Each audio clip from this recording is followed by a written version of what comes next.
Aduh, apa hal pula laptop aku ni? Black screen pula. Dah nak kena hantar proposal ni. Aku pun google lah kedai servis laptop yang legit dekat area Kulai ni. Lepas tu, yang ditunjuk kedai Oh My Gadget ni.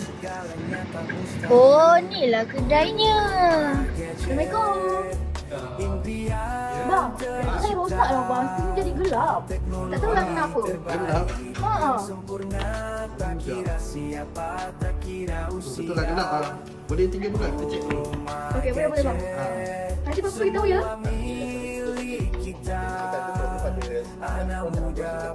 Bolehlah proses terus sebab saya nak pakai laptop ni urgent. Boleh. Okey. Alhamdulillah siap juga lah laptop aku ni. Bolehlah siapkan proposal. Orang yang rasa macam nak repair laptop ke, nak repair PC ke, korang bolehlah datang ke kedai ni. Kedai ni memang legit tau korang.